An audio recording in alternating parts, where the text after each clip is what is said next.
সৌরভের খুব শরীর খারাপ ছিল, তারপরে শ্লোকেরও ওরকম, প্রত্যেকের বাড়িতে এরকম একটা তালিকায় রাখতে পারো এবং বাড়ি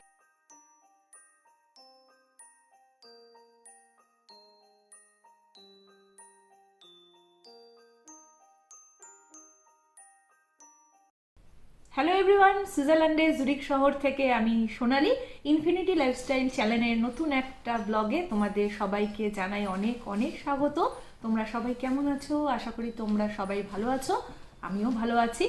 তো এখন এখানকার টেম্পারেচার হচ্ছে 6 ডিগ্রি থেকে 7 ডিগ্রি, বাইরে বৃষ্টি হচ্ছে, বেশ জাঁকিয়ে ঠান্ডাও পড়েছে। মাঝে জানো তো ঠান্ডাটা একদম কমে গেছিলো, আবার এখন দেখছি খুব ঠান্ডা পড়েছে বাইরে। কলকাতারও তো সেম অবস্থা, ওখানেও মাঝে ভালো গরম পড়ে গেছিলো, আবার এখন খুব ঠান্ডা পড়েছে শুনছি। তো এই রকম ওয়েদারের জন্য বাচ্চাদের তো খুব শরীর খারাপ হচ্ছে, সর্দি জ্বর কাশি লেগেই রয়েছে। শুধু বাচ্চাদের কেন, বড়দেরও সেম অবস্থা।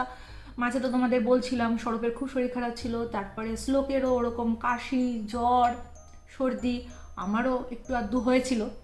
আর এইখানে জানো তো সুইজারল্যান্ডে ওরা কোনো রকম ওষুধ দেয় না, ওরা সিম্পলি বলে 5 দিন পরে কমে যাবে, 7 দিন পরে কমে যাবে, কি ছোট কি বড় প্রত্যেকের জন্য। তো সেই ক্ষেত্রে জানো তো আমি কয়েকটা ঘরোয়া উপায় করি এবং এই ঘরোয়া উপায়গুলোতে ছোট বড় প্রত্যেকেই উপকার পায়। তো ভাবলাম যে এই সময় তোমাদের সাথে সেই ঘরোয়া উপায়গুলো শেয়ার করি। খুবই সহজ, কিন্তু বিশ্বাস করো খুবই উপকারী।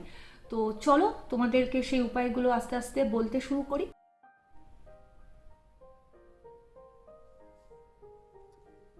এইটা এবার আমি কলকাতা থেকে আসার সময় নিয়ে এসেছি সাথে করে। এটা আমি তোমাদেরকে আমার আগের একটা ব্লগ কলকাতা থেকে কি কি নিয়ে এসেছি সেখানে দেখিয়েওছিলাম এবং বলেছিলাম যে এটার ওপর আমি আলাদা করে একটা ব্লগ করব এবং তোমাদের সাথে ডিটেলস শেয়ার করব। তো এটা হচ্ছে একটা ভেপোরাইজার, আর এই ভেপোরাইজারটা না ভীষণ ভীষণ ভালো কাজের একটা জিনিস। সর্দি কাশি হলে স্টিম নিলে এত ভালো উপকার পাওয়া যায়।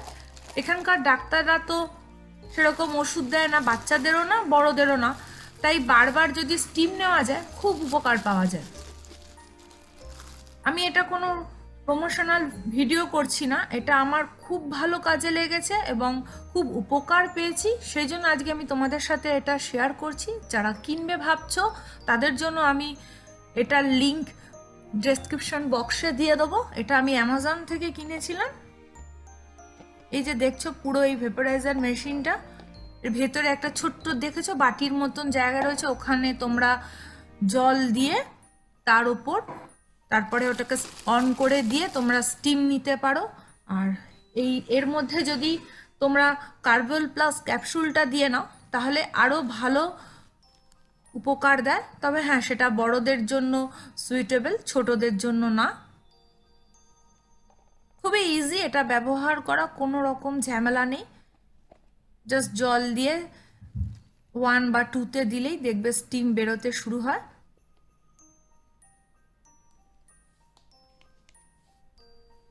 তো আমার মনে হয় প্রত্যেকের বাড়িতে এরকম একটা ভেপোরাইজার রাখা উচিত।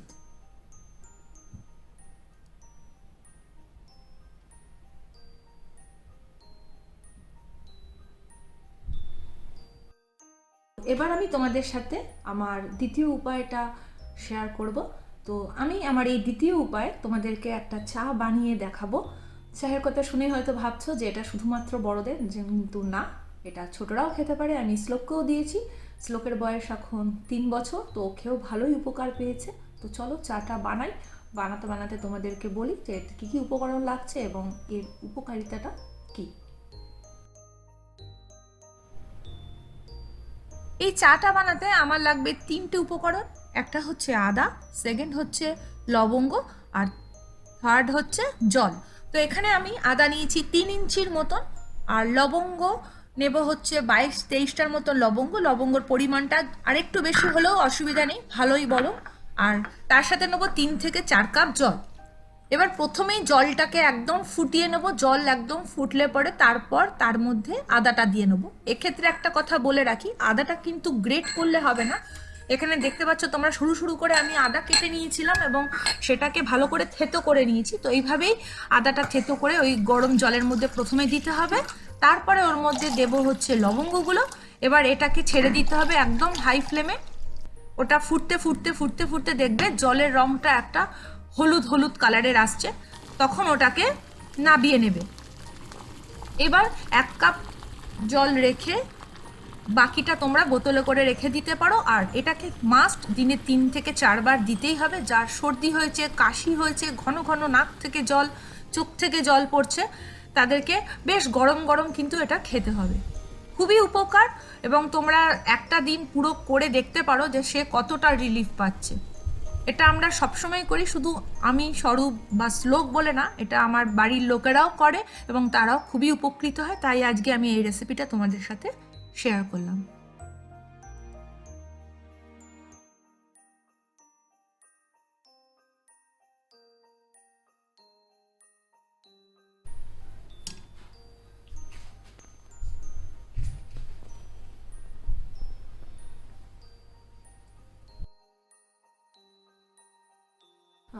তো এবার আমি তোমাদের সাথে শেয়ার করব আমার তৃতীয় উপায়টা। তো এটা খুবই সহজ এবং খুব কম সময়ে এই উপায়টা তোমরা করতে পারো এবং খুবই উপকারী। তো সেটা হচ্ছে গরম জল। এই সময় দেখবে যাদের ঠান্ডা লাগে, ঠান্ডা লেগে একটা খুসখুসে কাশি, কন্টিনিউ কাশি হতে থাকে, সর্দি কমে গেছে, তারপরে দেখবে জ্বর নেই কিন্তু কাশিটা তাদের থেকেই গেছে, সেই ক্ষেত্রে একটু গরম গরম জল যদি তাদেরকে খাওয়াতে পারো, তারা মানে খুবই উপকার পাবে। মানে তোমরা জাস্ট একটা দিন এটাকে মেনে দেখতে পারো যে কি পরিমাণ কার্যকারী এই উপায়টা। আমি শ্লোককেও এরকম হয়, শ্লোক মানে যখনই ঘুমাতে যায় তখনই ওর কাশি, যখন বসে আছে কাশি নেই সেই পরিমাণে, শুতে গেলেই কাশি। এবং আমার বাবারও সেম হয়, যখনই শুতে যায় তখনই কাশি।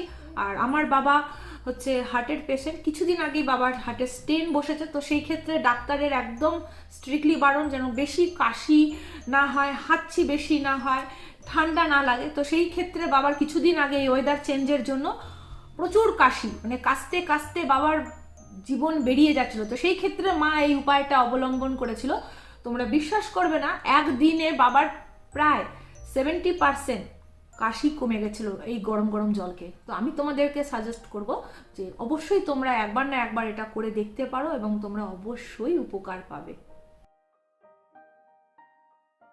এবার আমি তোমাদের সাথে আমার চতুর্থ এবং শেষ উপায়টা শেয়ার করব। অনেকে আছে দেখবে যাদের সারা বছর ধরে সর্দি কাশি ঠান্ডা লাগার একটা প্রবণতা থাকে, বেসিক্যালি তাদের ইমিউনিটি পাওয়ার মানে রোগ প্রতিরোধ ক্ষমতাটা অনেকটাই কম। তো সেক্ষেত্রে আমাদের প্রত্যেকের উচিত আমাদের শরীরে ইমিউনিটি পাওয়ারটা বাড়ানো। আর তার জন্য প্রচুর পরিমাণে শাক সবজি, এখন তো মার্কেটে প্রচুর শাক সবজি উঠেছে এই শীতের সবজি, বিশেষ করে পালং শাক, তারপরে কমলা লেবুতেও প্রচুর পরিমাণে ভিটামিন সি আছে, মৌসম্বি, কিউই, এগুলো তোমরা প্রতিদিন তোমাদের খাদ্য তালিকায় রাখতে পারো এবং বাড়ির ছোটদের, বয়স্ক মানুষদের দিতে পারো। আমরাও প্রতিদিন খাই, শ্লোককে দিই, আমি খাই, স্বরূপ খায়। তো এগুলো করলে দেখবে শরীরে একটা রোগ প্রতিরোধ ক্ষমতা হবে, ঘন ঘন এই ঠান্ডাও লাগবে না, এবং ঠান্ডা যদি লাগে খুব তাড়াতাড়ি সেরেও যাবে।